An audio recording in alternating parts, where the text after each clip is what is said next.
This week on RSBANDB Update, Seren makes her and the elves' presence known and yak to the light. She also confronts Zaros at Battle of the Monolith, and we delve into the Week 2 battle report. Elite dungeon abusers are unbanned with no wealth removal, and we share our thoughts.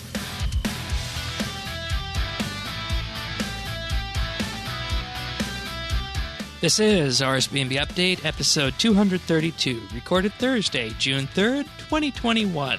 Echoes of Erebus.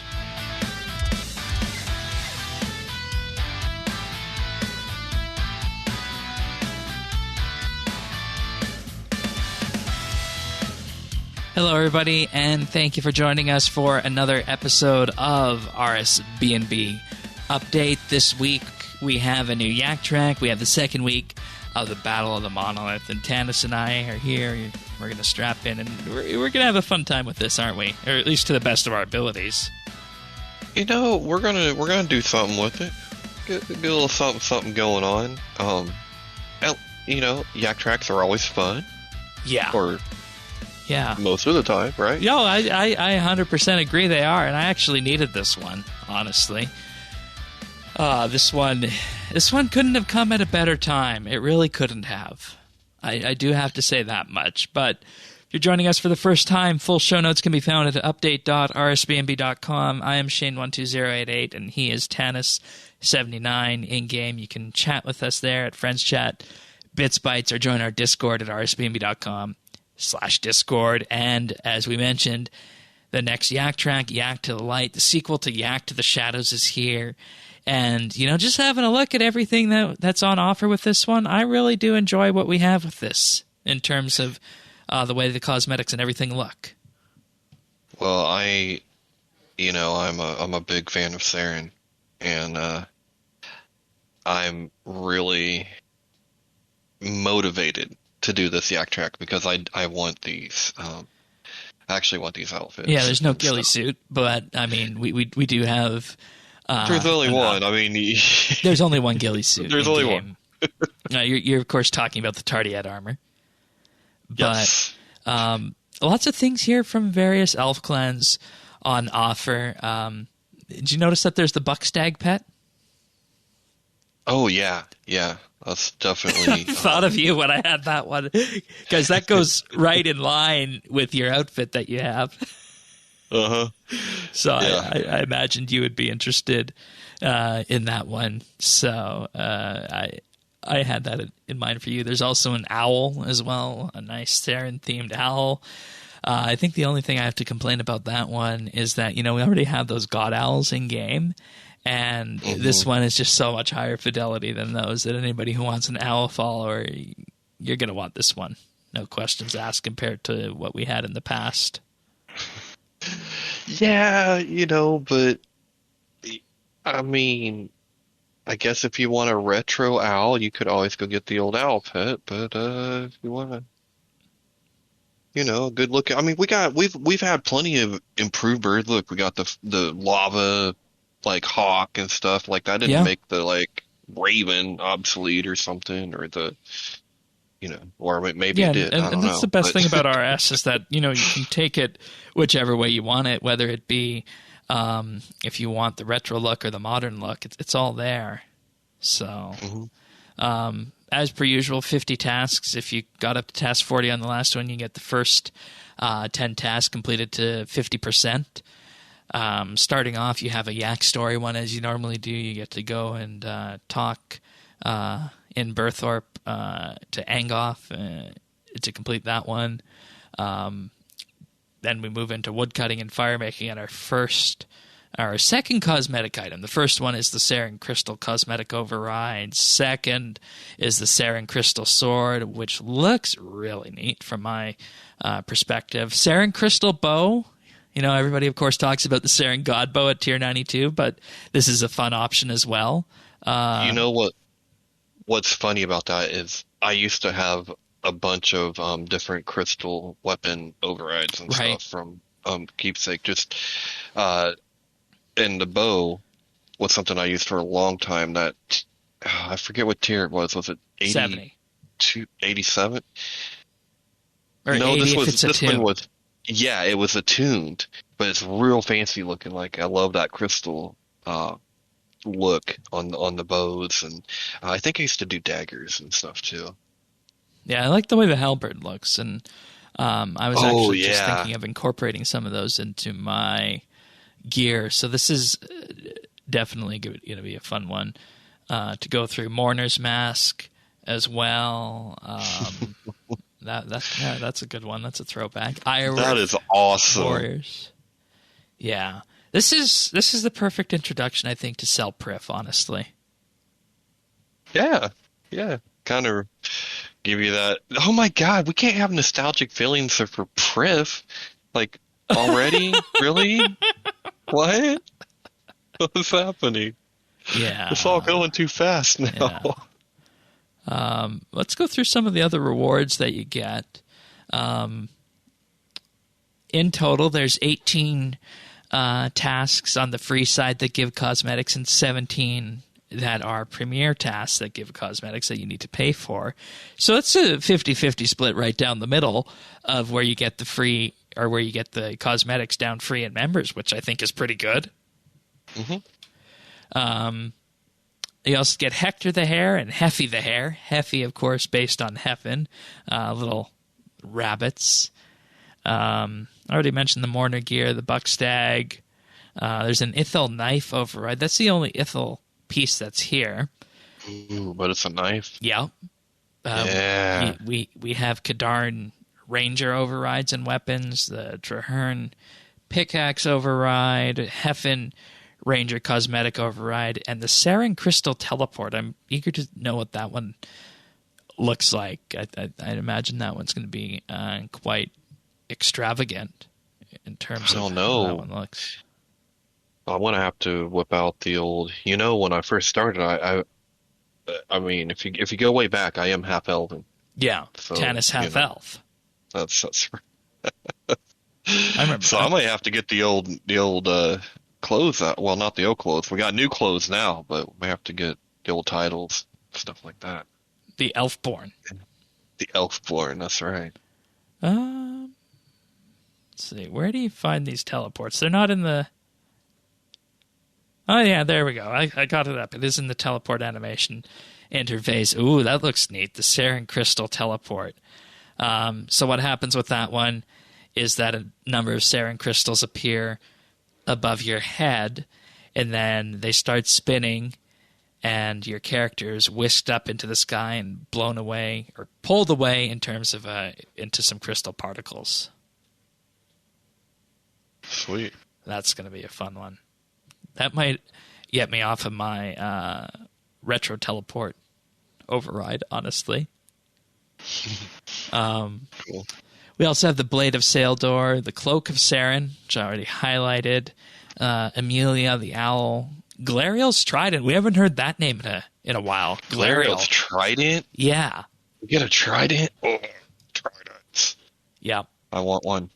I'll have to figure out an outfit to use a trident with. Yeah. Yeah, I used to rock that shipwreck trident for years and years. Yeah. There's also a Dark Crystal cosmetic override, along with the Dark Crystal two-handed sword. That's the last item that you have available. Oh yeah, the trident looks good. You can preview all these in the wardrobe interface, so you don't need to unlock them. You can see them. Let's see, Blade of Saildor. Oh, that sounds like some Seren stuff. Yeah, it's like a crystal machete almost, and it's got offhand variants too. Oh, that's good.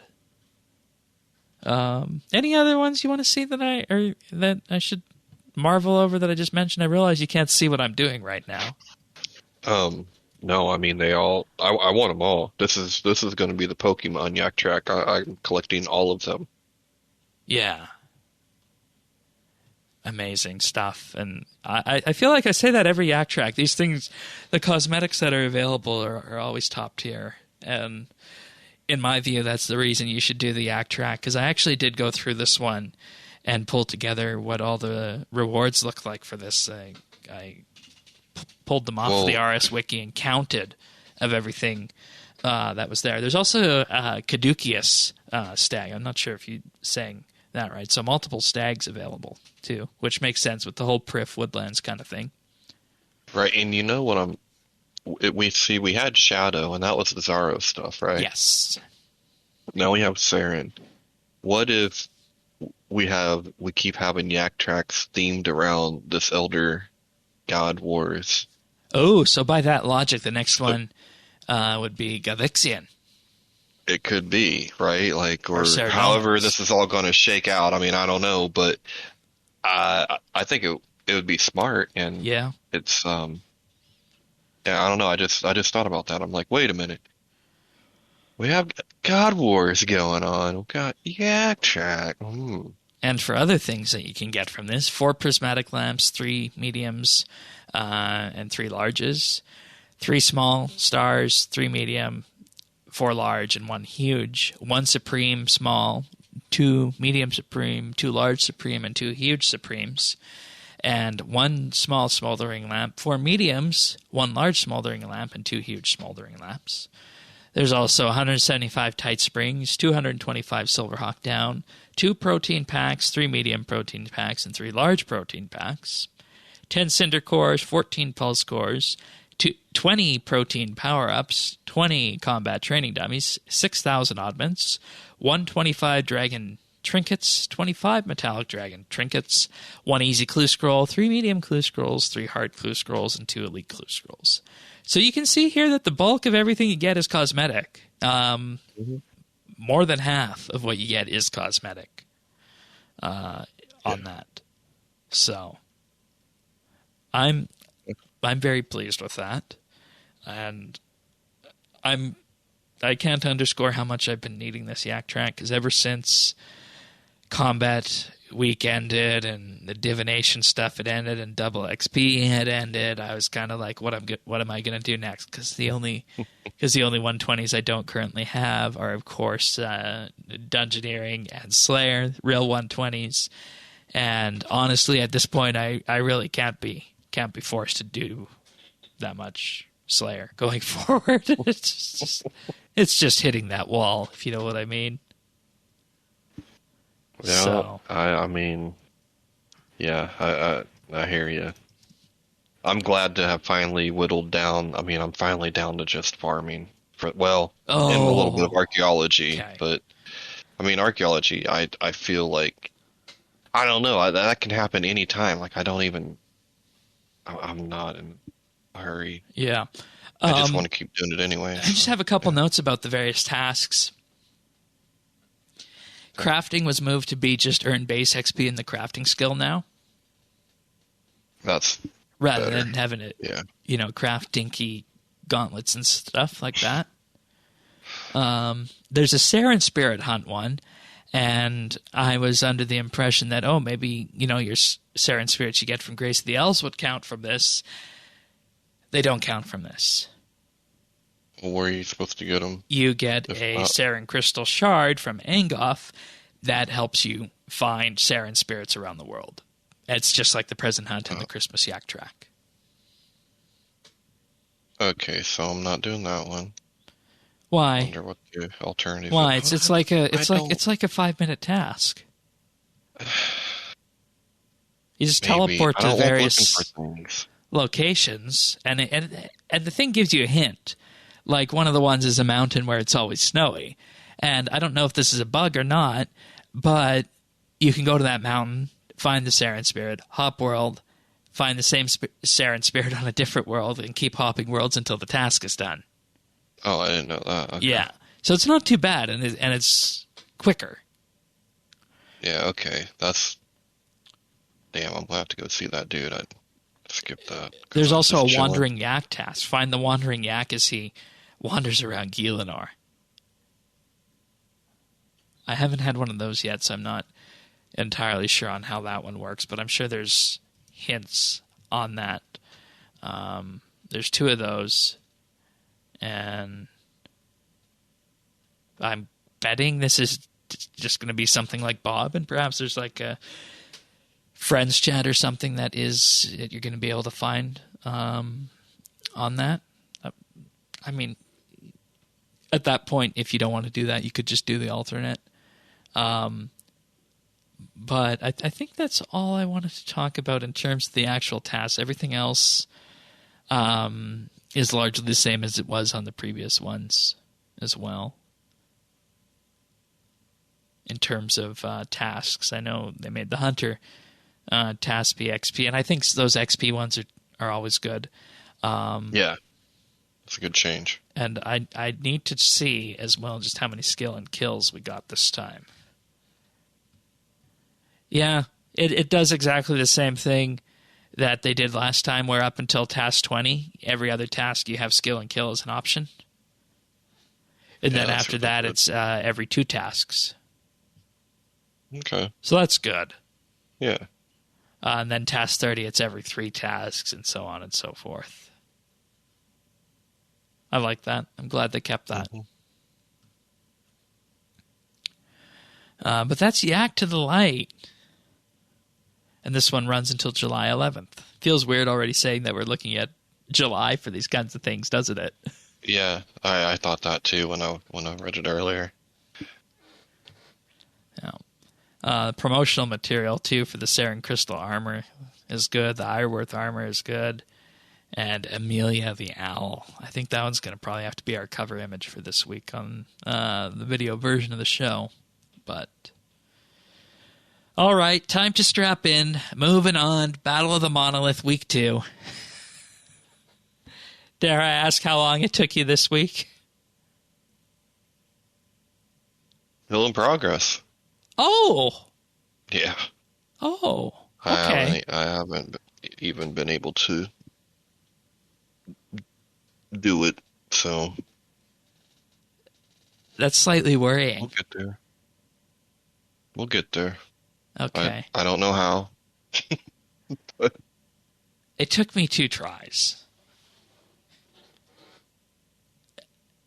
And it's still a lot to focus with accessibility, I'd say, right? Yeah. It was just the problems from last week are now twice as much. Yeah, because you have 2 paths to focus on now. Yeah.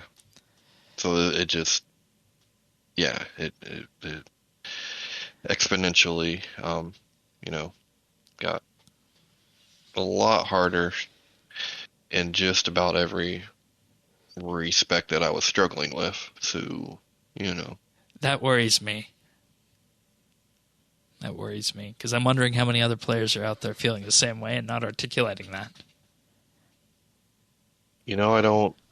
I don't know, and I don't want to I don't know how representative, I really am in any way. Right, because how many players play the game with a magnifier and can only look at a corner of the screen at the same time?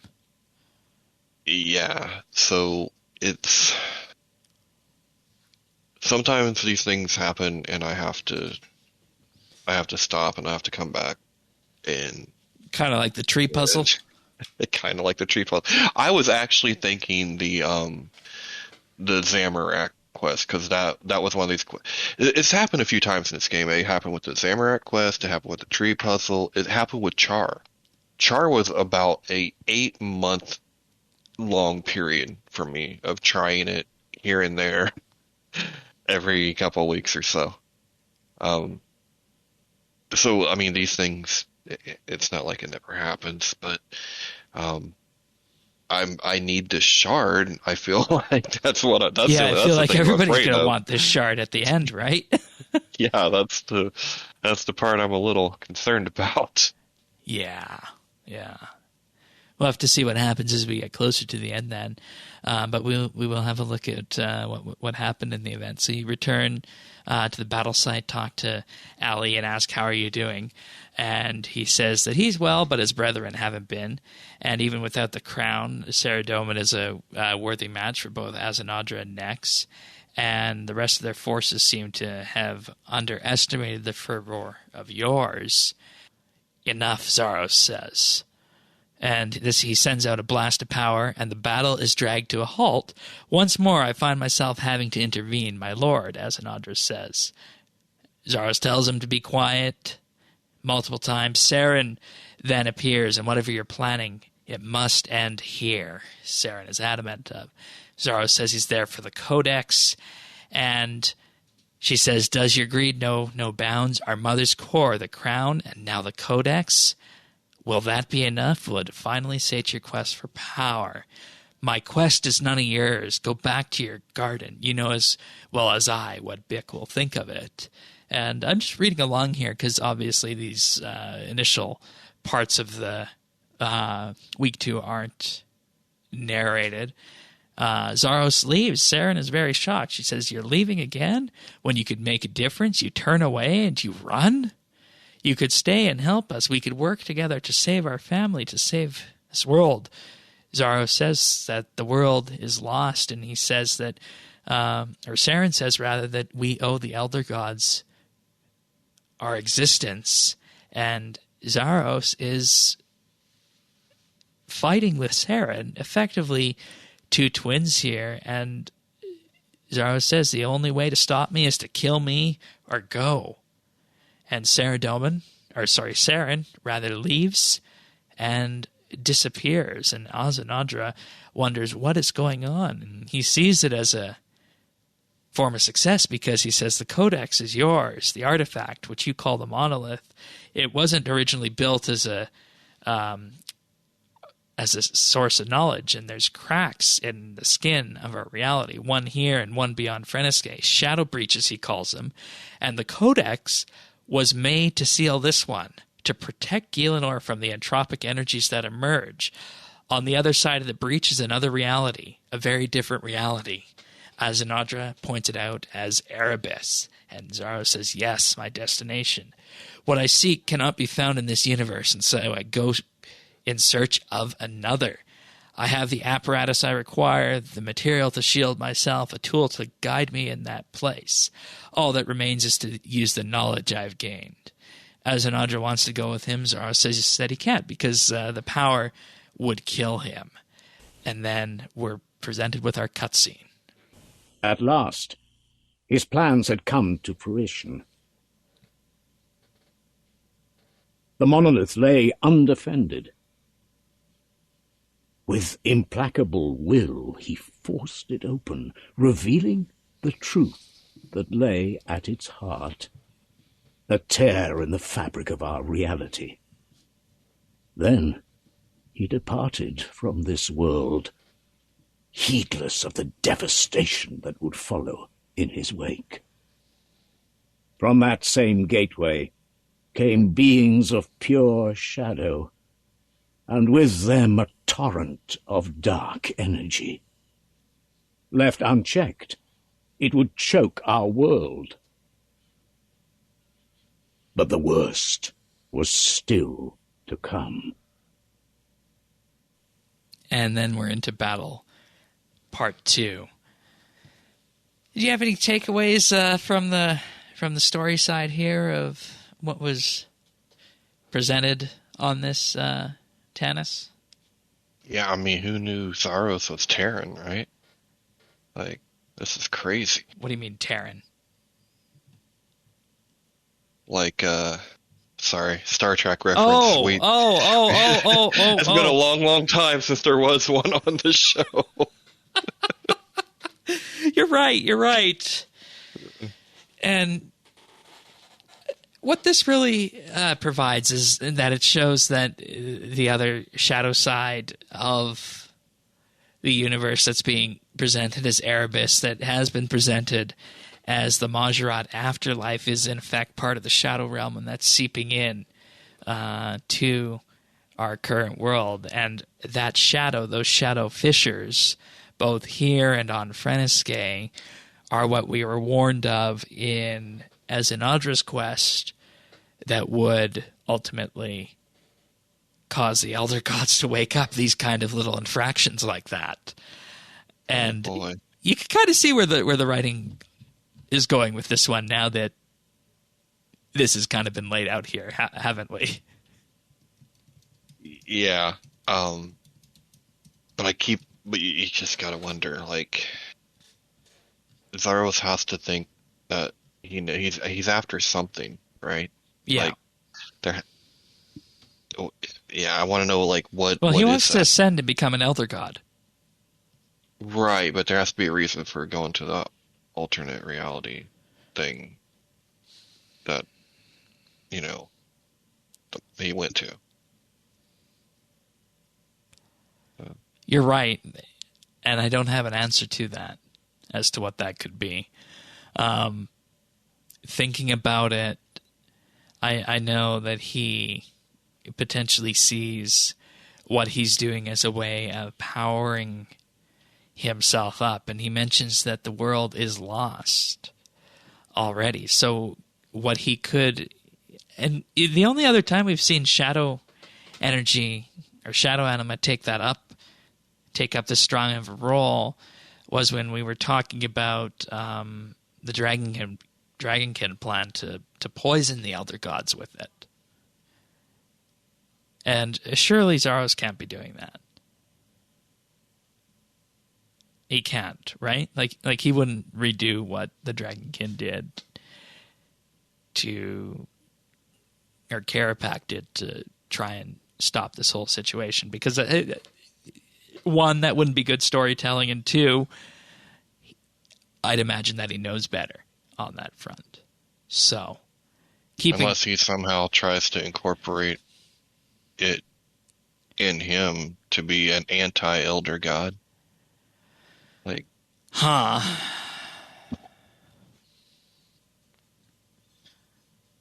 because I don't know, there's got to be something over there for that he thinks he can beat them with. Right, but I don't think like he said, based on what we see here, he doesn't care about the world. He says that this world's already lost. So he's approaching it. Perhaps his plan is to liaise with the next generation of elder gods after these ones that are going to hatch lay their eggs, and that's how he wants to incorporate himself into their plan. Because remember, him and Seren are from this revision. They're effectively the children or the playthings of this generation of elder gods that we haven't laid their eggs, the eggs that are about to hatch. The current generation, of course, being Jazz, Wen, Bick, Full, and Ma. Ma, of course, being the stillborn one who stayed on Freneske. So they laid their eggs, and what I'm thinking Zaros wants to do is, at this point, he's just concerned about himself, and he wants to be at the forefront when those next elder gods hatch to, in effect, be on their good books. And maybe, say, hey, I'm the one who helped bring you guys to light. Make me one of you guys as an elder god. Maybe that's his plan. I don't know. That doesn't seem like Zaros' style. No, it doesn't. This feels like you got to kill the boss to be the boss type of situation. If he takes the I could see him taking the place of one of them. He could. I don't know. Yeah, but as Seren said, let's just go over what she said again here. So, in this discussion between the two of them, does your greed know no bounds? Our mother's core, the crown, and now the codex. Will it finally sate your quest for power? My quest is none of your concern. Go back to your garden. And then, following that, Zaros responds by saying, the world is lost and they have never been our family. Seren feels that they owe those elder gods their existence. Zaros, of course, sees the complete exact opposite of that. But at the same time, there's definitely, like you said, something going on here that we're not aware of yet. Yeah. It's got to be something to do with the relation of Zaros to whatever's hatching or is going to hatch. Because we know that as shadow anima seeps into the world, that's going to cause those eggs to stir and hatch more. And especially so if some kind of god dies. That's going to wake them up even further. Yeah, and definitely. nobody has died yet. But at the same time, you'd have to imagine that tinkering with the Codex and Saradomin doing all sorts of things on the battlefield here is definitely going to, hasten things along. So we got about 2 weeks left on this, I think, and there's going to be some really interesting things to come forward with this. We'll move on to the battle report from Nex in just a moment here. But speaking of that, you do get the addition of Controlling Nex this week, in addition to Helweir, Commander Ziliana, and Thericus, or however you pronounce that name. I enjoyed Controlling Nex. And the two paths are the North Path and the South Path by the Archaeology Guild campus that you need to play through on this. So, but yeah, it took me 2 tries, and it's still ongoing for you. So maybe, I don't know, maybe we need to do some kind of guided thing like when you tried to kill the spider, where we do it over voice or something like that. Yeah, it would probably, yeah, it may come down to that. We'll see, because I need the shard, so, yeah. The shard of Erebus. Mm-hmm. Little concerned about that. All right. Well, we'll figure something out as we go along. Yeah. It's a weekend coming, so yeah. Yeah, lots of time. All right. Next up, battle report, September 12th. And this is this battle plan actually features Char next. Speaking of Char, that you said you had an issue with previously in a quest. So, the Frosten Horn bellowed, and Nex felt power surge through her, converging on the helpless shadow cackler caught beneath her claw. With a pitiful squeak, it imploded into smoke. This wasn't how they had envisioned the battle going. The plan, as far as Char knew, was simply to show up, seize the monolith, and leave. Now they were fighting creatures from another universe, and Zaros was nowhere to be seen. Char took a breath, raising the Frosthorn to her lips once more, but at that moment a vast, dark talon penetrated the swirling smoke, sweeping her cleanly off her feet. An enormous Chthorian-like beast of pure shadow towered over her, blocking out what little sun could be seen. Char! Nex screamed as the other claw struck down. With fractions of seconds to spare, Char heaved herself aside, leaving the claw to violently rake across the earth. Tendrils of shadows oozing in its wake. A light flashed. Char threw a hand across her face as the creature roared in agony. "Be cautious," Saradomin called from somewhere behind them. "It's more powerful than the others." As if Char couldn't tell, with the creature distracted, she jumped to her feet and raised the Frosten Horn once more. The creature readied to strike, but from nowhere a ball of shadow collided with its chest. It let out a howl of rage, lurching towards the source of its pain, Nex. She launched into the air, priming a second attack. Saradomin hurled a fresh lightning bolt at the beast, causing it to stagger, yet it still wouldn't fall. "What matter of this creature have you summoned?" he barked. "A shadow behemoth," Nex retorted, "and we didn't summon it." "Merely let it through the gate then," Saradomin replied. "Watch out." So what you're seeing here is that when these godlike beings are battling here, if they just scratch the ground on the earth, you're seeing that the shadow is starting to seep through. And that's kind of setting the tone of where we're headed, and why I said that, okay, so we had what Karapak tried with Shadow Anima, but now we got further Shadow Anima seeping in. What's that going to do to the Elder Gods going forward? That's where I was thinking on this. And just like last week, the battle sequence really didn't make much sense until reading this battle report. And once again, there's a question of whether or not that's good gameplay or not, relying on a third-party resource to read that. I don't know. Do you feel any different this week? Yeah, I don't really like that much. I wish it was in game somehow, somewhere, some way. And I wish it was like red. Yeah. Yeah. But I'll continue reading at this point. With a grin, Nex did just that, and this is when they're focusing on the behemoth, swooping down to Claude, the monster, directly. Another cackler rose up from the puddle at Char's feet, and she whirled into action, blasting it with a jet of flame just as the third popped up. The air hissed and crackled with magic. The creature howled as Nex and Saradomin wore it down, spell by spell. And this is, of course, the dramatic telling there that wore it down spell by spell, in that you are having these things seeping through that are even posing to be a problem for Nex and Saradomin, two very powerful entities that we know. We have to keep it away from the front lines, Saradomin yelled. Nex glanced over her shoulder at a small group of humans struggling to put down a limping shadow cackler. Agreed, she hissed, dragging the behemoth back towards the monolith. The shard of shadow deep within her heart thudded with adrenaline, eager to strike. As if she read Nex's mind, Char blew the frosted horn again as Nex flapped her wings.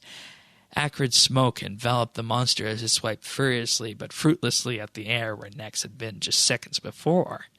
The beast seemed to shrink and shudder, almost collapsing in on itself. Nex landed beside Saradomin, savoring the chance to catch her breath. Good to see you cleaning up your own messes, Saradomin said, eyebrow raised. The fight's not over yet, Nex snarled. The shadow behemoth strained to its feet once more, snarled, and lurched around to face them. Its massive body flickered, and then it vanished entirely invisible. Nex turned to the god. Your turn. Good luck. Oh. And once again, this is showing that the gravity of the situation through this posting on the main website. You don't get the sense of urgency in game that you get from these postings here. And No, that's really, and that's the whole problem with it. Yeah, no, because that's good writing. You're in the story. You're wanting to, I don't know. It's a lot more immersive. Like that's what kind of gets you drawn in. Right. Yeah. And I'm sure we'll be back next week or the week after, or even the week after that, with another lore discussion on this, because when you start summing these things all together, you have week 1 and you have week 2, and you combine what we're likely going to see next week, you're going to be bound to be put onto something interesting.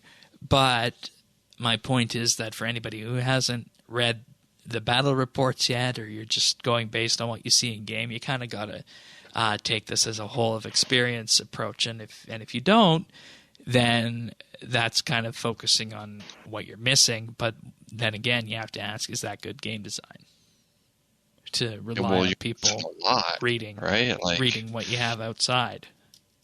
Yeah, and that's the whole problem, is how much you are missing, because I think it's a really valuable part of right story, But at the same time, how would you put this story into game? I'm playing devil's advocate here. Right. How would you put this into game? Because it's so detailed. You could do it as like an inner dialogue, or someone was literally writing a report. Like I said, it lends itself to being narrated. Right. But we do have that with a cutscene. But those cutscenes are short. Yeah. And looking at it from this way, I can see how it benefits by having all this. But at the same time, if I was tasked with putting this all together, I don't know how I would put this much lore in game for something that is the so-called mini quest. Yeah. See, I think if it was just an addition, right? It was some filling, it was some, nice jewelry on top. That would be one thing. But this feels like it's kind of essential to the story, right? Or to understanding what just happened. Yeah. And I think that's why it's different. Unless, right? That's why it feels different. Unless this is the icing in these battle reports, and the main story is just supposed to be focusing on the four that we see in the cover art: Zaros, Azanadra, Seren, and Saradomin. Unless you're going to have a base story out of that is just going to be enough, and you don't need any of this extra stuff. And we're just being really pedantic here as, lore players and quest players. Well, that's an option too, I guess, is that we're just being too pedantic on this. That does happen. Yeah, I know lots of people who are like that, and I know lots of people who devour this lore week after week and have been wanting this.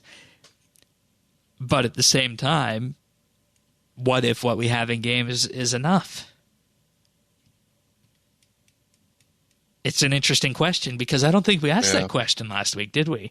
We didn't, and if there was a focus on just Saradomin, Seren, Azanadra, and Zaros going into the future on this, would that be enough? And I think, based on what we're seeing in game, the answer is yes.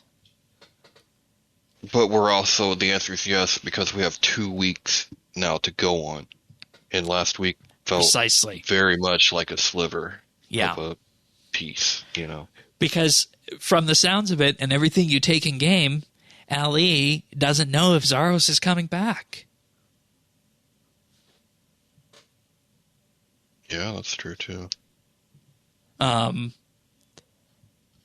If you go to the very end of it, when you talk to Ali and Trindy, Ali says, so he's really gone. Trindy says that these look like shadow creatures, the sort that used to come up and bother me in the vault. Of course, she was stored in the Vault of Shadows, and we freed her in that archaeology mystery, and we need to close those portals fast. And when you ask Ali if Zaros will come back, Ali says, who can say? He has survived the last one apparent death, and is Erebus worse than that? I don't know. As for when he might return, I don't know. Perhaps tomorrow? Perhaps beyond both our lifetimes. Azanadra would know more than I. See what he has to say once this is all over. Once this is all over.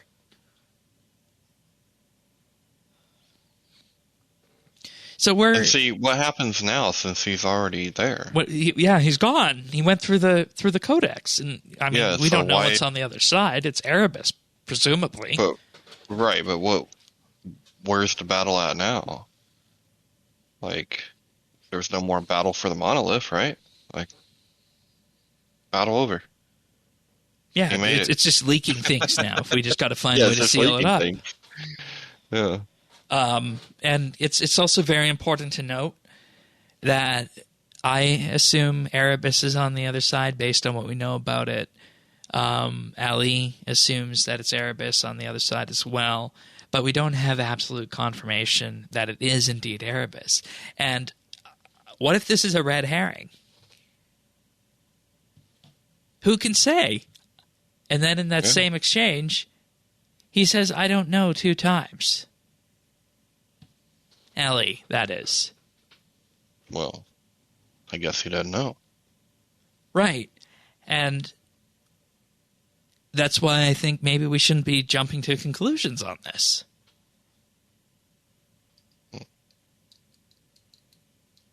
Well, we'll see. I mean, another week, another piece will, eventually it's starting to fill in a little bit. Yeah, and Alex actually has an Informer article that'll be out by the time you guys are all hearing this. He talked about why doing updates at a piece by piece like this actually works for the game. Sirion's last week was on about how we should be doing the opposite of that. His was play, don't tell, in terms of being able to actually play this content and just not read it to us, so to speak. So some interesting back and forth happening on an Informer there, which I like. It's very important that we do that kind of thing. So I just want to say before we move on, I realized we were picking at the weeds from the battle report, right? But at the same time, when you look at everything that Ali has said, he said a whole lot without saying much at all. And perhaps factoring that in and everything happening on the surface, this is more than enough. Based on where we're headed with this week. So that's my guess, and I'm content to wait for Monday on this now. Yes. So, one final note on this: the pieces for this have been dropping at game reset time. We'll see when the next one drops. So, it dropped at game reset on Monday, or on Tuesday rather, last week. I assume it'll be on Monday this week because it's not a bank holiday in the UK. So you don't need to wait until update time to actually play it. Hey. Next up, patch notes. So, patch notes, very, very, very, very thin this week. Achievements and title. Golden clue titles can no longer be used by players who have not met the requirements to obtain them. Meta achievements will now be visible when you have 2 or fewer achievements left to complete. Meta achievements with name that span multiple lines will no longer overlap other meta achievement names. For the UI, on the UI end, the font for the login flow on the lobby has been updated to true type to increase readability on both the desktop and mobile clients. We'll talk more about this on the live stream section because this is the start of them moving to scalable vector font status. Oh. Yep. Okay. Yep. Players will no longer become stuck on the shop tutorial while on the wealth optional path in Burthorpe. That's funny.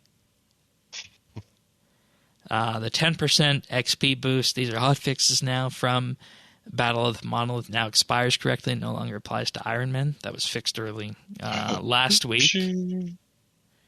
Players can once again place Dwarven multi-cannons inside allowed instance areas.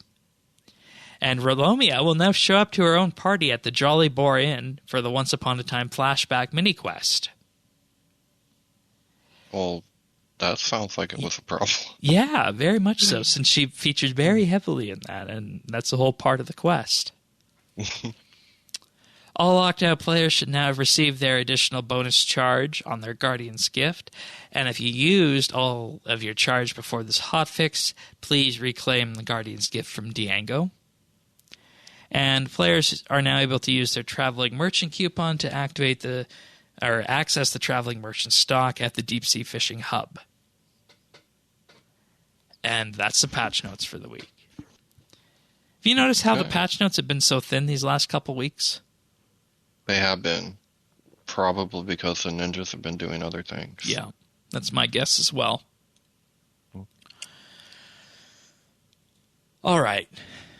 So we have to have a talk.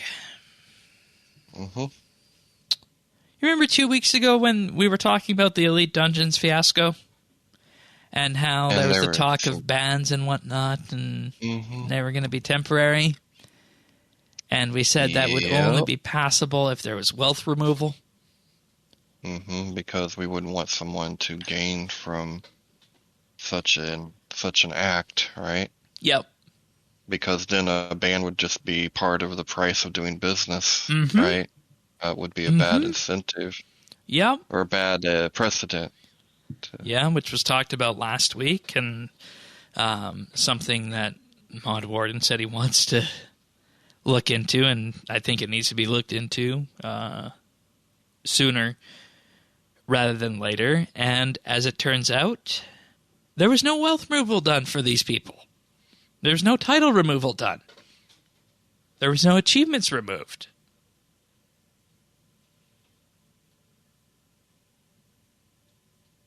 So there you have it. So nothing was rolled back in any Nothing was rolled way. back. Yep. Which I have to think But it was minimal, very, very tiny impact on the economy. Only hundreds of people involved. Yeah, I mean, I'm not even. I don't care about the like economy part as much as I'm thinking It's about sending a maybe. message. Yeah, and maybe it's that they didn't. I don't know. It could it just be too hard technically to track down what was, you know, ill-gotten and what wasn't. That's the only I want to reason I say we're could playing think. devil's advocate with this, but I honestly don't know the answer to that question. I mean, I don't know. That's just the only thing that Yeah. makes any sense to me.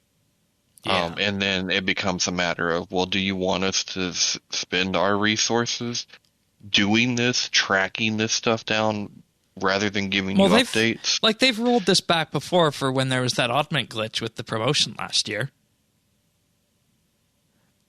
They rolled back people for the invention stuff when that came out.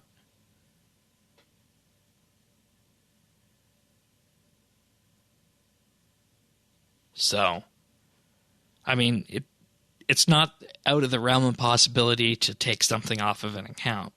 We know that much. I just want to run through some numbers on this right now because, the number you've seen floating around in the community has been that it's been about a 500 million GP per hour profitability in terms of if you are abusing this bug, right?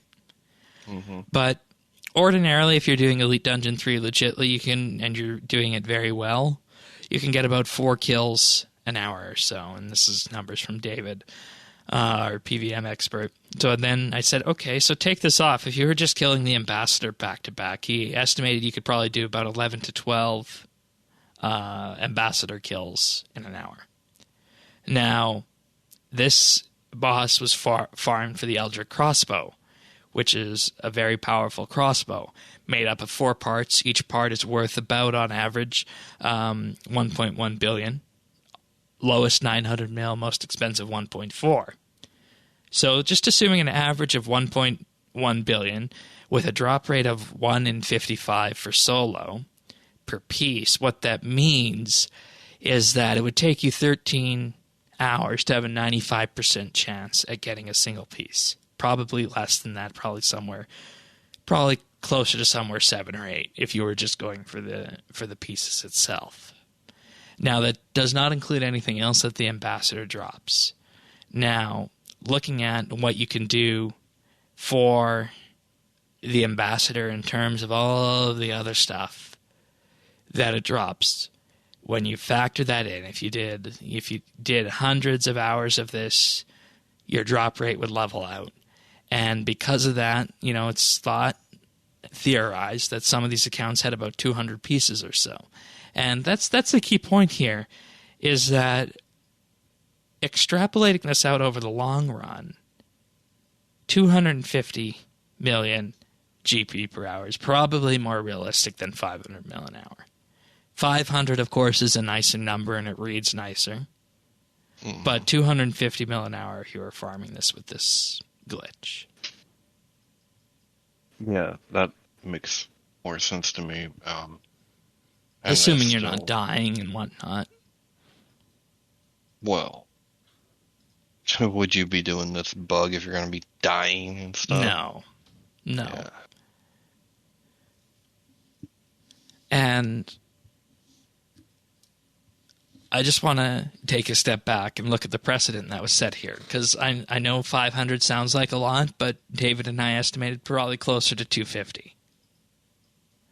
And at the very low end, if you were just looking at crossbow pieces and it averaged out, about 85 mil an hour. Not factoring in commons or anything else you might get or better luck along the way. So that's why 250 is a better stretch for that. But how do we feel about that? I mean, what has been said is that you can effectively go out and abuse this bug. Then you'll get a 2-week vacation, and you'll get to keep the profits you earned along the way. Yeah. That's what this looks like. And this is why it looks so bad. Well, it looks like that because that's what it is. Like, That's what it is. And that's it's now going to be factored in. Like I said, now it'll be, well, maybe that's just the price of doing business. Maybe, yeah, I don't have to play for a couple weeks. When I come back, I'm loaded though. Oh yeah, and Like then I'm go good. to an alt in the meantime, and then transfer some of that money back, and there's some bond money for membership on the alt. And that's what I wonder, like, if that is where things are breaking down. That there's so many trades, so much wealth transfers that you can't track it down. You don't really know. But you have the data of all the trades. Surely you can, piece things together to see where it's going. And you could, but do you want to? But do you want to spend that development time doing that, or are you going to make the game? Or are you just going to say, yeah, it's only a few accounts. These kind of things happen. Away we go, right? Yeah. I mean, it's not good, and it's, but I just have to wonder, like, how it would have been done to begin with. Like, how would we have even gotten that result? And I don't have any answers. What do you mean? What result? Removing the wealth. Like, how would you remove it? Like, I don't know. I don't know if they had the capability of doing it. They do. Because I know people had wealth removed for the Oddments thing last fall. Well, I wonder if that was easier to track.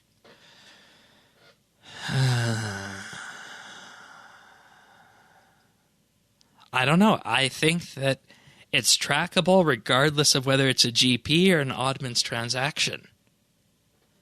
Because if it was with the exchange or if it was a trading game, surely there's got to be, with all the anti-real world trading stuff and the bot stuff, there's got to be a trade on, or a trace on, in-person trades. You would think so, but I mean, if that's the case, then like I said, it goes right back to there's a cost to that. Right. But at that same point in time, if you're not going to do that, look what that does for the integrity of the game.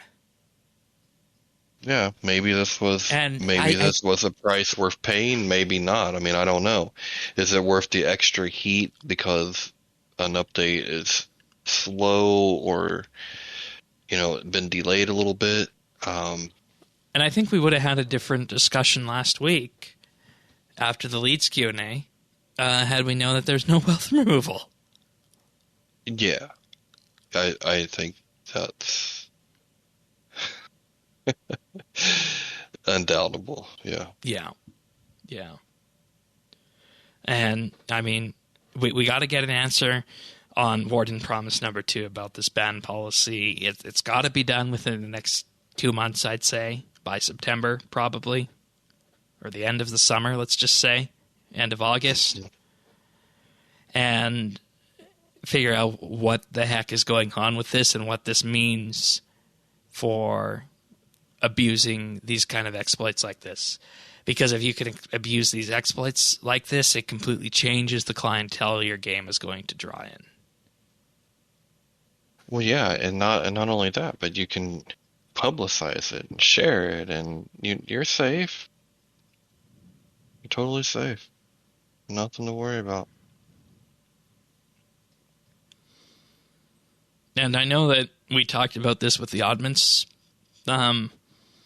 thing. The guy who made the video about the Oddments glitch did have those removed from his account and had the hammer brought down on him. And you gotta just wonder, you gotta wonder why. What is the difference? What is the difference between this and GP from the Elite Dungeons? So so that means there has to be a difference, right? Like, or am I just giving it too much credit? Because there is a difference. There is a difference.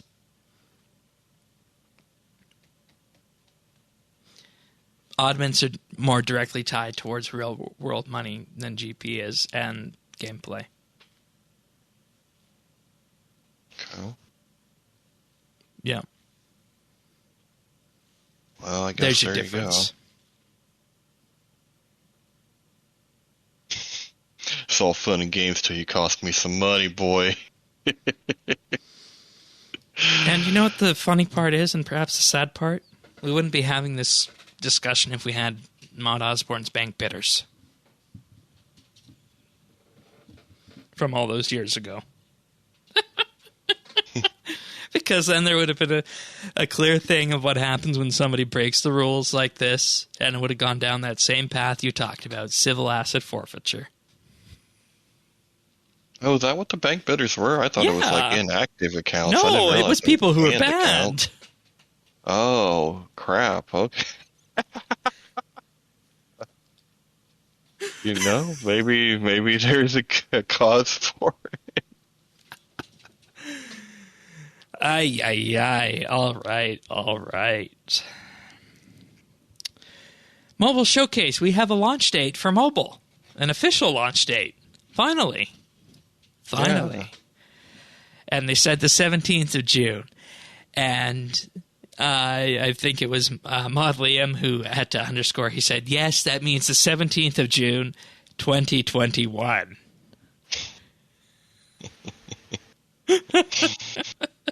Gotta verify. Yeah, because, so many times like that, it's been a question of when it's going to be. But lo and behold, here we are, 2 weeks away from this. And with that, the way we go on this is that pre-registration is currently at Tier 3, closing in on Tier 4.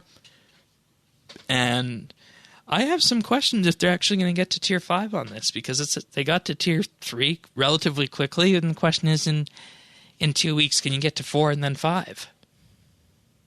Well, they're all there. It's just being counted right now. So, just gotta give it some time. Let them count. And then, in the end, it'll be okay. I get what you're saying is that, the metrics weren't made clear, and, where we're at wasn't made clear. So, maybe the numbers will be fudged as we get closer. I don't know. Yeah. I mean, they could do that, but I feel that'd be bad taste if they did. But it's open-ended, right? Because they're like, but we have all the people we're gonna need. We just don't have them yet. Like, it was said in such a way that, like, I don't know. What did that mean? I still don't know. Right. It was a bit of a weird discussion on that. And after that, the live stream pivoted to a tutorial playthrough of the new Dave and Dale tutorial, which, as we theorized back when we first talked about this, it was built for a mobile audience to cover the bases in a shorter time frame, the time frame that a mobile audience would expect. And the goal, and I found this very, very neat that they mentioned this. They said the goal is to show that RuneScape has much more agency than your typical MMO that would give you a shopping list or a list of NPCs to kill, and then you return to the other NPC and rinse and repeat. That was the goal of the Dave and Dale tutorial.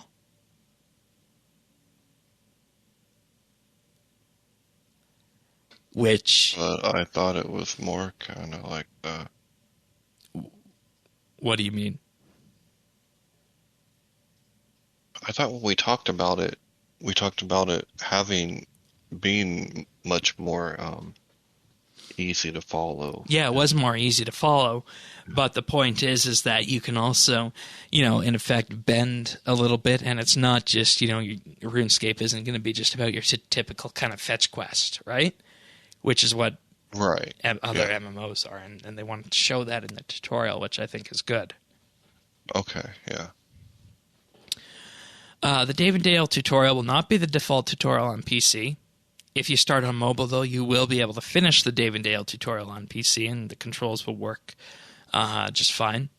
And there was a question saying that if you die in the tutorial, what happens? It turns out that the mayor rescues you. That big fat guy. That's great. Mary Following, McNugget. yeah, that's a funny name. But following from this, they talked about the interface improvements for the mobile game client, including a completely new chat user interface as well. Alongside this includes chat settings for filter, text sizes, badges, the profanity filter, and chat HUD visibility. This will be coming to mobile only initially, and the idea behind this is that the chat will be a lot more readable than it was on previous incarnations of mobile. And I think we all agree with this, that the chat box on mobile, as we had it, was really clunky, right? Yeah, I mean, I couldn't read it or anything, but I didn't even really like how just the space that it was taking up where it was at. I wasn't a big fan.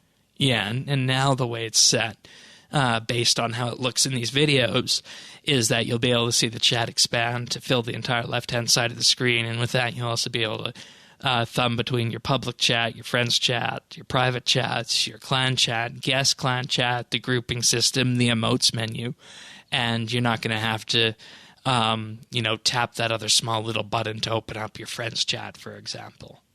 So that was one of the big niggles I had with the mobile client as it was, and I can't wait to get my hands on this to see how it performs. Because keeping in mind, we don't have access to the iOS beta anymore. They had to shut that down this week. 2 weeks. Yeah, 2 weeks, Tannis. 2 weeks. Yeah, well, it's 2 weeks too late, man. Like I haven't played very much because I'm not having mobile this week. Like, yeah, I was like, oh wow, I didn't realize how much I played RS. Oh yeah, on it's mobile. really interesting when you take it away, how much you realize how much you need that, right? Yeah, I was like, oh, okay, well, I actually, the majority of my playtime now is on mobile, so that's interesting. I didn't realize. And this UI is also really good that they showcased as well for the settings. I mean, at least from what I can see here, though you can never really tell until you truly interact with something. But they've also adjusted the HUD chat visibility, because previously it had the off option. It would appear dynamically when you'd get a message, or it would always appear. But now the options are tailorable so that it just works a whole lot better than that previous one in terms of needing to tap that button every so often as well. So that's good. Mm-hmm. And there's also a new UI of actually sending messages. And once again, based on how the pictures of this look, I'm not sure how I feel about it. You effectively tap the chat box or tap one of your private messages, and a little box in the very top center of your screen will appear, and then you can start typing on the bottom half of your screen with the keyboard, and then with that, you hit enter and the message sends. And it feels as though that this kind of chat UI might be a little bit pasted on top in terms of, I don't know, it just doesn't feel as though it fits with the way the game is set up, and I don't think I've ever seen any kind of game client do chat like that, so it just looks a bit weird, but I'm going to wait to pass official judgment on that until I get my hands on it. But if I had to just go based on how it looks, I don't know how I feel about it. I think that's fair. I don't really have anything because I just don't interact with chat mobilely. Right. Yeah, and I think I've experienced that. I've tried messaging you when you were on mobile and got no response. Okay. Yeah, no, yeah, I don't see it at all. Previously, you only used to be able to change the game language on mobile by changing the language of your device. Now you can change that from the lobby and access the according worlds. True type fonts have been brought to the login screen, the lobby, and some parts of the character creator. And this is, of course, what we've been talking about. The true type font rendering. That is finally here. So Yay. We've been waiting for that for a long, long time. And you can actually see it on the lobby screen right here, the buttons create free account and your actual name do look a lot more smooth than they previously did. So that's a good change, and you can even see that on the desktop side as well. Apparently, you can also see all of the true type font rendering in the dev console as well. If you open up the dev console, you can see what that looks like. That's cool. Yeah, that looks better. But there wasn't really too much new information in this live stream. Just look back over the notes and see if I see anything else.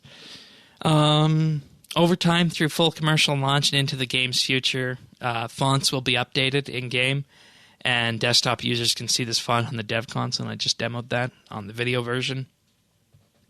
And as for mobile UI scaling for tablets, they said maybe the current focus is phones, and they're definitely going to look at it going forward, which I know you feel very strongly about because you've used it on iPad, right?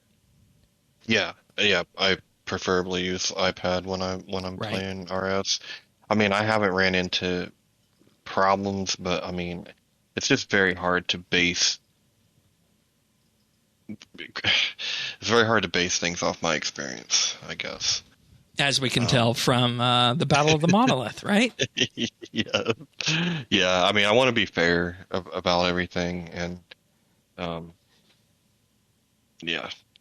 think it's hard to base that off my experience. Yeah, and of course the experience we're talking about is on the desktop side, playing with a magnifier, and on the iPad side, I don't know how you do that. Do you magnify your screen for that, or? No, it's but things are with the iPad. You can just I don't know. You bring it in close.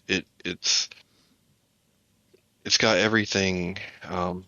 I zoom in, obviously a lot. I use a lot more of the camera in zooming in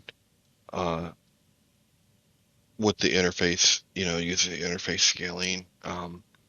But that's the difference. Like, instead of relying on my accessibility features that I have built in to my computer, I really have to rely on what RuneScape gives me when it comes to mobile. Because I can't use the same accessibility features that I would normally use on my phone. Right. For mobile. Right. Okay. Understood. Yeah.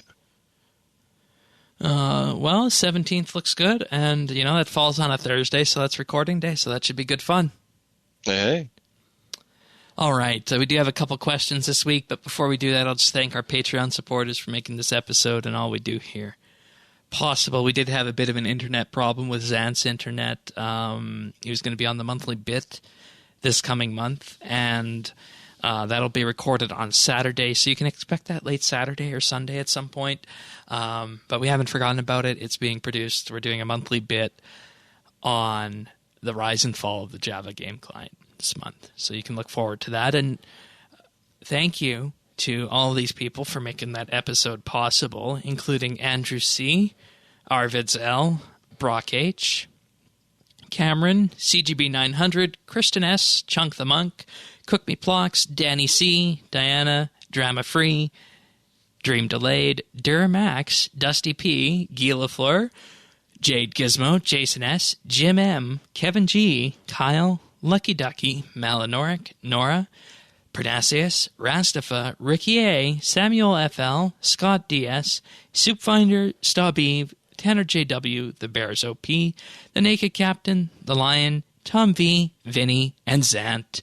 Thank you all of you for your support. It does truly mean the world to us. And if you want to learn more about what this is about, just check us out at patreon.com/RSBANDB for as little as $1 a month. You get access to the entire back catalog of monthly bits, including the ability to vote on those topics. The one coming down the pipe very, very soon will be about the rise and the fall of the Java client, so that should be a real fun one to discuss. It's produced. I like the way it's looking, but we're going to record that on Saturday, and I can't wait to share that with everyone. For $3 a month, you'll gain access to special VIP rank on Discord and high-quality stereo versions of the podcast and a mention at the start of the month. And for $5 a month, you'll get a shout-out each and every week and gain exclusive access to the outtakes we use for the clip show in addition to everything else. So if you want to get an early in on those clips, that's the insider tier for $5 a month. Check us out at patreon.com/RSBANDB. When we reach $200 a month, we'll do a special thank you Patreon postcard mail out to everybody as a token of our appreciation. It may be something else. We've got some discussions going on behind the scenes about what that could be. And should we reach the $500 a month target, Tanis will do a one-time episode where we subject our taste buds to a wide range of spice, otherwise known as hot ones. You think we'll be able to pull through with that when we do that? I think I'll be fine. Yeah, I mean, I think I'll make it, but only because I will probably be numb after the first, like, 4. Kind of like, you know, when you're taking shots, I mean, after a few of them, you can take just about anything because you don't taste it anyway. As long as you can still stand, right?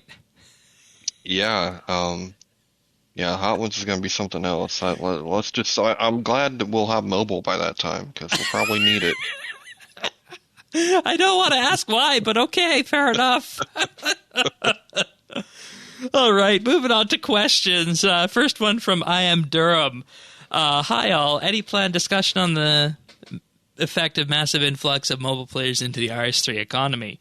I feel like this would be an awesome podcast topic, and I 100% agree with you on this. Yes, I think I would. I'd sell my wand.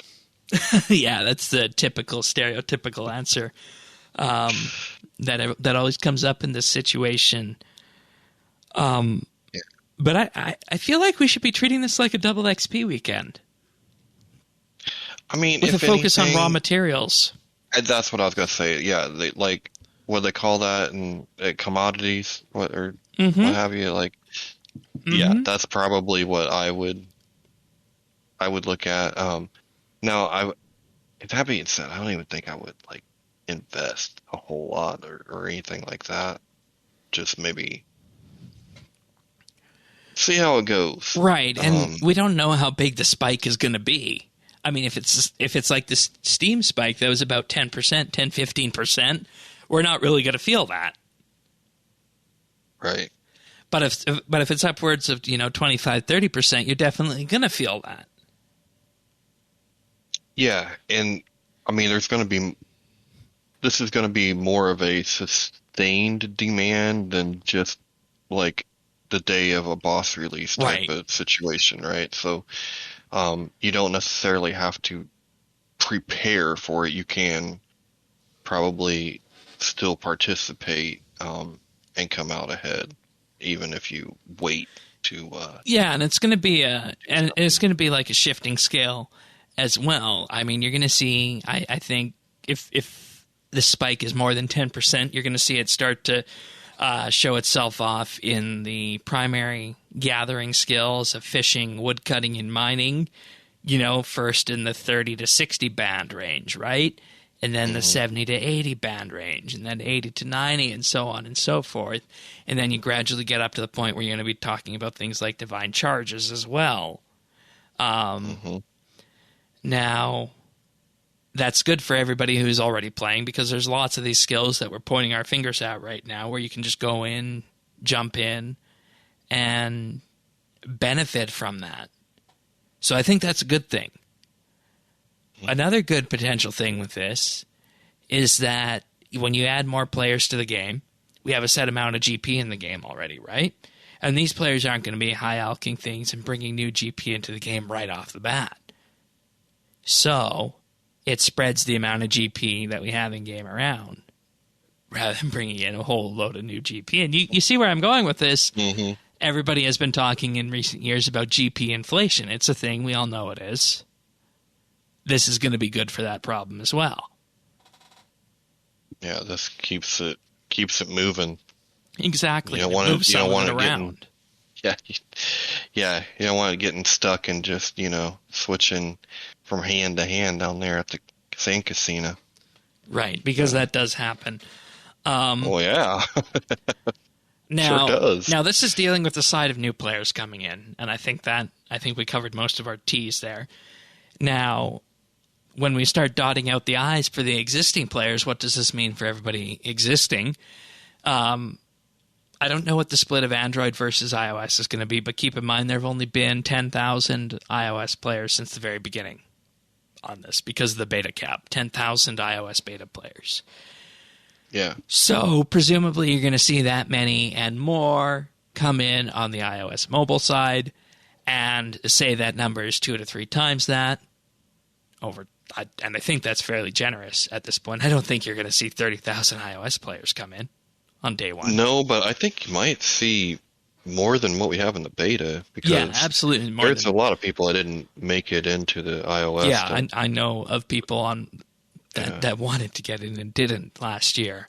So as a result of that, we talked about the new player perspective. What this means is that you're also going to see an influx in existing members doing things a little bit more AFK-able, and that points to, of course, skills like divination and your gathering skills and whatnot, and just your general skilling stuff. You're going to start to see more of that done on mobile and more of it done throughout the day. So you're going to start to see more of those things come in as well. And in theory, based on what we just outlined here, you're going to have a better situation if you have more new players than existing players picking up mobile. The best case scenario would be that everything balances everything out and we really don't feel too much of a shock. But the potential downside, I think, that comes from all of this is that if you have, and correct me if I'm wrong on this train of thought, is that if you have more existing players picking up mobile than new players, you could potentially see an influx of resources coming into the game, pushing those prices down. That sounds correct to me. Yeah. Because you need them new players too to be using this stuff, and if everybody's making it, you're really not benefiting anyone in terms of the value there, right? Mm-hmm. So just keep that in mind, that you want to even split at the worst, but you'd prefer to have more new players than old players, economically speaking, I think. In-game economically speaking. There's your RuneScape Mad Money segment for the week, folks. I don't know if you have anything else you'd like to add to that, Tanis. No, we need a soundboard. I used to watch that show, Jim Cramer's show, from time to time. I don't know if that surprises you. No, because I mean, other than being very theatrical, I don't know a lot about Kramer. So okay, I don't know. Is he Keynesian? You gotta be Keynesian to be. I don't think so. Okay, well, probably wouldn't agree a whole lot with him then. I don't know.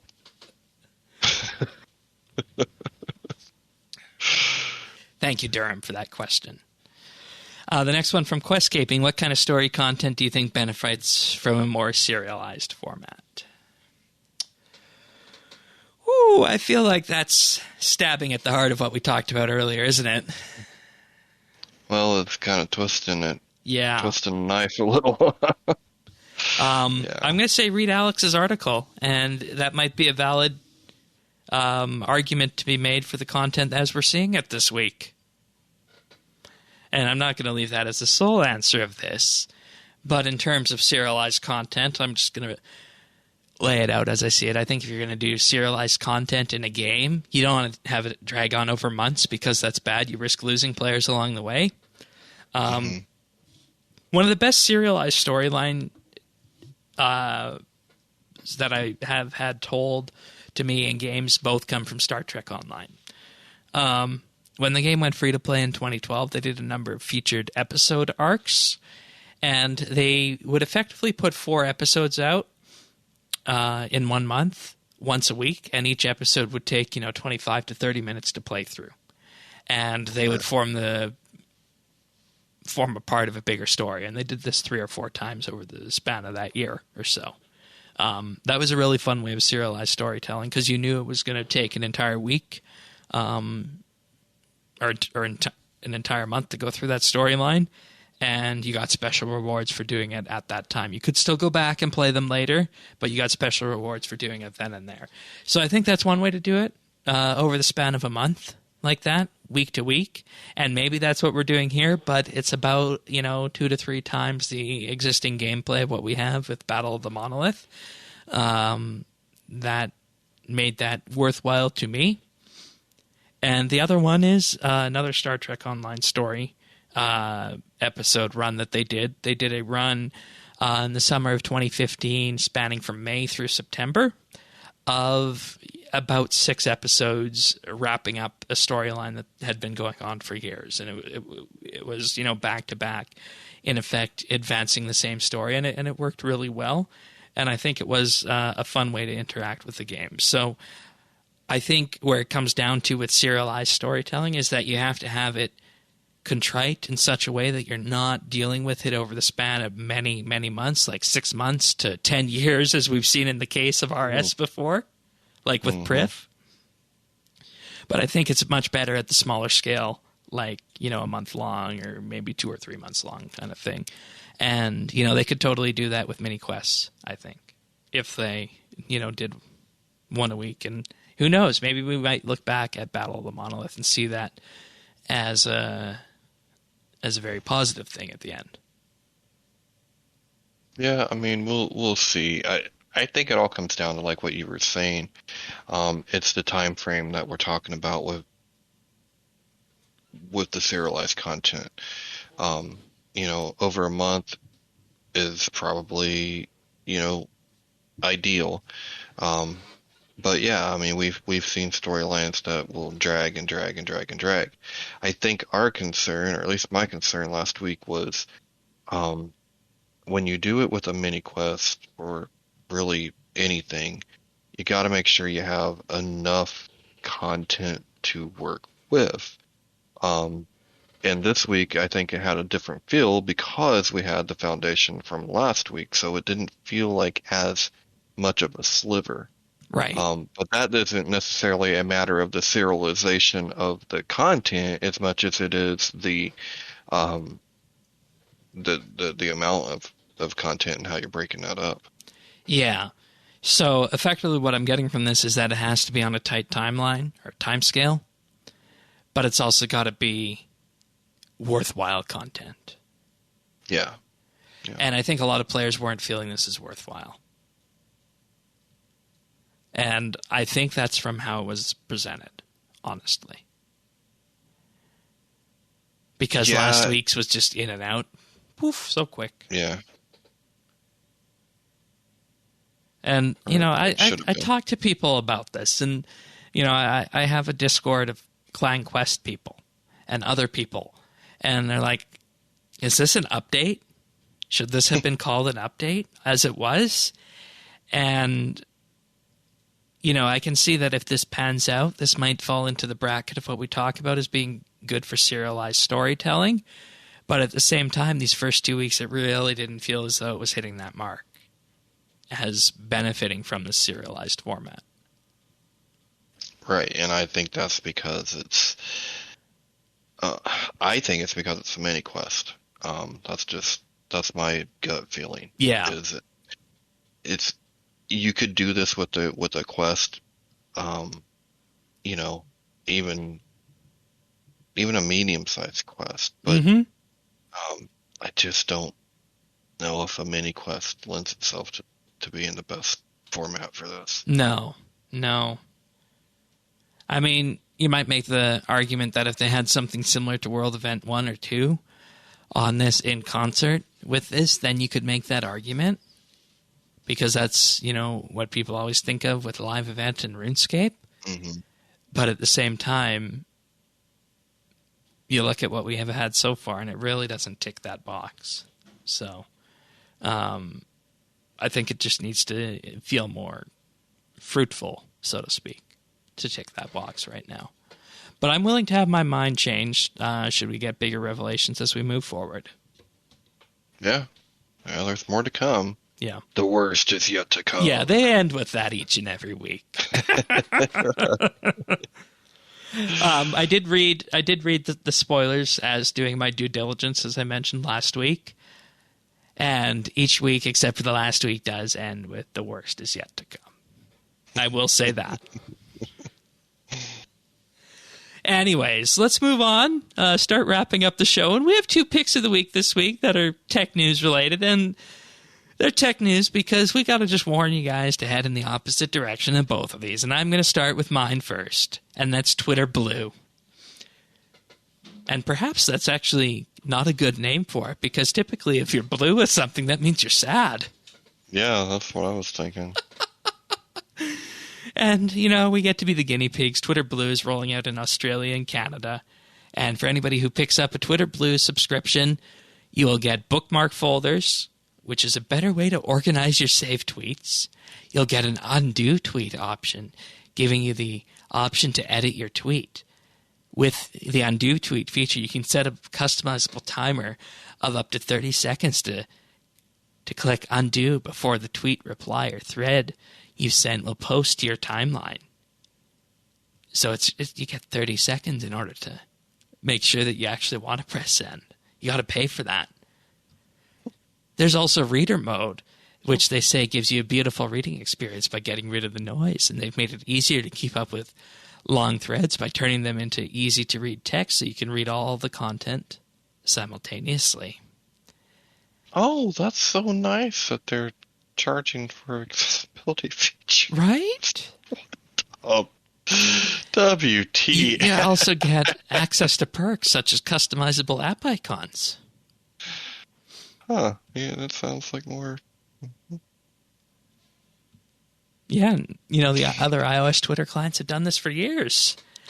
And you're paying for this for the grand price of $3.49 Canadian or $4.49 Australian per month, which means it'll likely be $2.99 US a month. It's just, I'm going to, just break the censor here and say that this is a load of crap. Those are things that should be updated anyway. Yeah. Like that shouldn't be charged. Yeah. You want to start making this compelling? Ad-free experience. Yeah. The ability to have your tweets rise up against others in other people's home timelines. When they view that home timeline option, you're a paying customer, your tweets should be higher ranked in other people's timelines. Exempt from content moderation, so you can be as provocative or as disruptive as you want on the platform. Those are the 3 things I'd like to see in a paid Twitter They wanted version. to make a lot of money. That last one. Right? You know who I'm specifically thinking of with this and the segment of the population I'm thinking of, right? Yeah, they would pay. I'm thinking of the people who flocked off to Parler or something like that. Mm-hmm. Right? Yeah, no, they would pay. Oh, yeah, absolutely. Mm-hmm. I don't know. It took 15 years at this point. The company was set up in 2006, and it took 15 years for a monetization model to come up to this. Yeah, right. And yeah, you're monetizing something that should be free. I mean, I'm glad that they're looking at the AAA gaming world as a guide here, but let's not do that, guys. Don't release your DLC as an undo button. Are you serious? Like, who's going to pay for this? Like, I mean, I know who's going to pay for it, and they're those stereotypical Twitter users who, post what they're having for lunch, post every little question that they might have that a quick little run to Wikipedia or Google could fix, those kind of people. Mm-hmm. Yeah. I don't know. It's just absolutely absurd.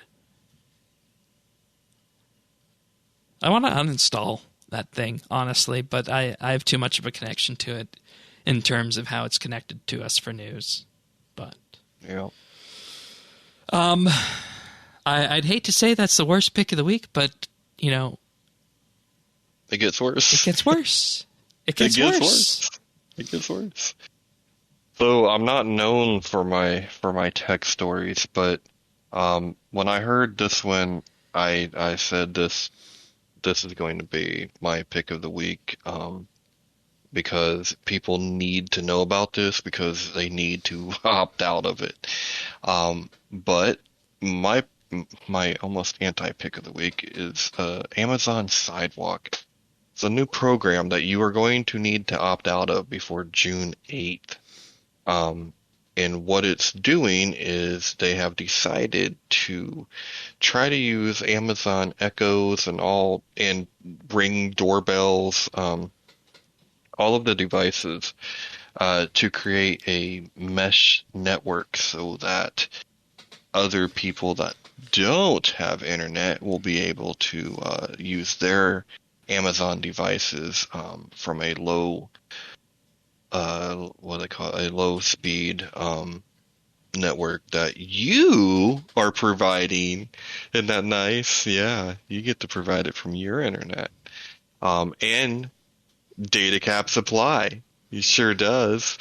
So I guess you can send Jeff a check or a bill or something. But yeah, you probably want to opt out of this. As soon as I heard about it, I was like, hey, we're either unplugging these damn things right now or we're opting out, because this is where I draw the line. Yeah, and I remember in the early 2000s when Wi-Fi became widespread, that one of the things people did until they knew the security risks, they would leave their Wi-Fi networks open as kind of a good neighbor kind of thing. Say, hey, someone's walking by, they need Wi-Fi, let them use it. But we quickly learned that you don't want to do that for various security reasons. And Amazon does say that they have they released through what they're calling a privacy white paper, how they're protecting customer information with this, but it doesn't change the fact that this is still using your internet connection that you are paying for, whether it be through someone like Comcast or Verizon or Spectrum in the US. You are still paying for that access, and you are effectively renting a portion of that out to whoever is passing by. Yeah, which, you know what? Maybe that is a good idea. Maybe that's a good thing. But if it is such a good thing, then we should probably pay for that through our taxes and do it collectively, not through Jeff Bezos. But that's just my opinion. I mean, and when you talk about like security, that is legitimate. Yeah, they made a statement, but they also have made statements before about, our devices, what they're listening to and what they're not. And we've seen. Remember the story issues. About the tech news story where the Amazon Alexa would start reciting locations and addresses of the nearest funeral parlors? Yeah.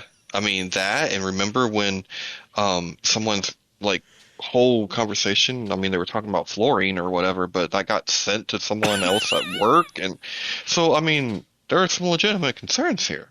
Yeah.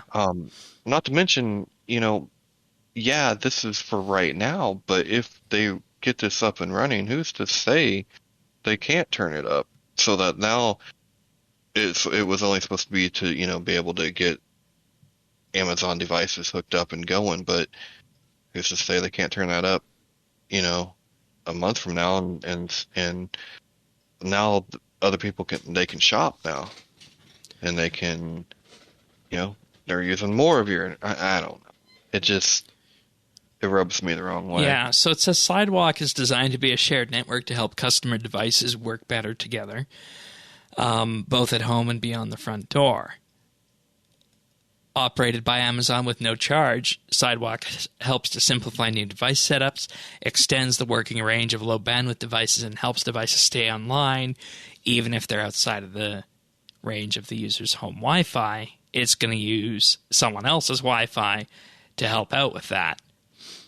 A list of devices includes the Ring Floodlight Cam, the Ring Spotlight Cam, the Ring Spotlight Cam mount, the Echo 3rd generation and newer, Echo Dot, Echo Dot for kids. The Echo Dot with clock, the Echo Plus, the Echo Show, the Echo Spot, the Echo Studio, the Echo Input, and Echo Flex. Ay. I didn't know that there were that many Amazon Echo devices. Wow. Customers with a Sidewalk gateway are able to contribute a small portion of their internet bandwidth, which is pooled together to create a network that benefits all Sidewalk-enabled devices in a community. So it's not, just, run out and access someone's Wi-Fi. It's going to be for these Amazon devices in particular. But you ask the question, do you want other people's device traffic going down your pipes, right?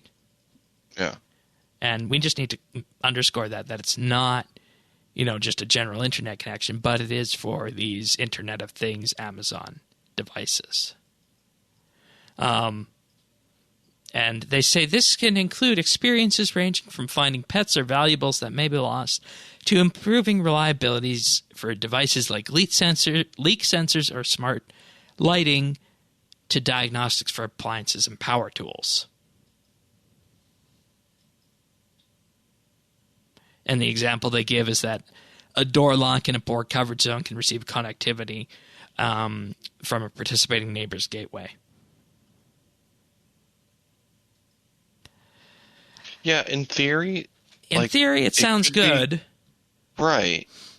But I just don't think that a multi-billion-dollar company that pays zero in taxes should rely on its customers' goodwill to make something like this work. Everyone's devices work, yeah. Yeah. That just seems backwards to me. But it's going to be encrypted, they say. Oh, I'm sure it will. Yeah. Let's see.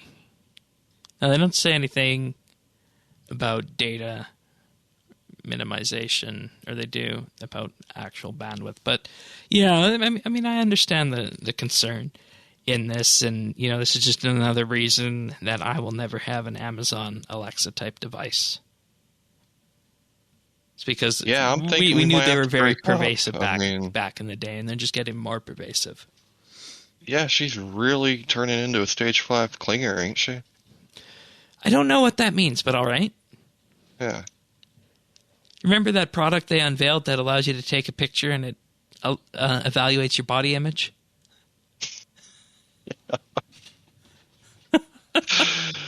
Yikes. Yeah, the self-esteem destroyer. Yeah. Well, let's not destroy self-esteem. Let's move on to some achievements now. Starting off, we have Sigma Gamma with 99 defense on June 2nd. Dexian with 99 mining on June 1st. Free Keski with 99 defense on June 1st. Luke Totodile got 120 archaeology. Mesgram got 99 runecrafting. Miss Alaska got 120 archaeology. Surge Aurora got 99 construction on June 1st. Moving on to the 31st, we have Psy Oasis with 120 constitution and WM Penguin with 99 cooking. Then on the 30th, we have Robosaur Rex with 120 attack, Twisted Soul with 99 herblore, and WM Penguin with 99 construction and 99 fishing on May 30th. All right, and moving on to the 29th, we have Shamrock Soup with 99 fishing. Then we have WM Penguin with 99 agility and 99 smithing. Then we have Dr. Bruce with 120 crafting on the 28th. We have Shamrock Soup with 99 rune crafting on the 28th. We have WM Penguin with 99 magic, crafting, and prayer all on the 28th. We have Captain Metaphor with 120 archaeology on the 27th. We have WM Penguin with 99 fletching and 99 firemaking on the 27th. Very nice, everybody. Nicely done, everyone. Nicely done. Good amount of achievements, and I see we are back at the pre-double XP amount, so that makes me happy. Everybody's doing their own thing, going down the yak track, getting ready for mobile, and so on and so forth. Settling in. Yeah, and if you want to help us out with Update, we do have a Help Wanted form. You can fill out at update.rsbnb.com/help. You can fill that out and tell us if you want to help with podcast guest hosting, informer article writing, maybe some graphics work, so on and so forth. Just fill that out. We ask what kind of player you are, what your RuneScape name is, and, of course, where we can contact you. You can find that at update.rsbnb.com/help. All right. What have you been up to this week? A few skilling kills. Still, just trucking along archaeology. That's kind of like my zen time, just to follow the little sprite around, and but that's all I'm really doing right now. Collecting, all my bonus XP, throwing it into farming. Nice. That'll be my last legit 120 I'll need to get. So, Woo! yeah, moving along, but that's really been about it. Like I said, I didn't realize how much I played on mobile until it was gone, and so that's been another reason I haven't probably played as much as normal this week. But still managing to do some yak tracking. Wonderful. As for me, I've been doing woodcutting in the meantime after Double XP ended, and then of course yak track as well. I actually enjoy the smithing tasks, believe it or not, in terms of smithing the armor and making it into burial and the like. That's actually good fun. I enjoy that. But aside from that, I've also been working on the player-owned farm breeding log. Yes, I never got around to that because I had 99 and then 120 farming at the time. The only thing I have left to do at the manor farm are the spiders, the shiny sheep, and the shiny yak. Everything else is done. Yeah. Yeah, you're cruising. Yeah. Dinosaurs are a different beast entirely on that, so that's something I'm working towards, because rather than buying the breeding pairs, I make my own. I'll start breeding until I get a 2-trait one, then I'll add the traits to those that makes them breed with more traits, then I get a 3-trait male and female, roll the traits for shinies, and that's how I do it. It's got to take like a really long time. Oh, it does. But that's about it. I don't think there's much else to say. We'll be back next week with the Battle of the Monolith Part 3, as that starts to heat up and we progress going forward. On that, look for the monthly bit arriving on Saturday or Sunday on Patreon at patreon.com/RSBANDB. It's going to be a fun one about the rise and fall of the Java client. And in the meantime, you can subscribe to us on Apple Podcasts, Google, Spotify, Pocket Cast, Stitcher, and even on YouTube at youtube.com/RSBANDB. Give us a like and subscribe there. And with that being said, we'll see you next week for another episode of RSBANDB Update. Take care, everyone. Yeah.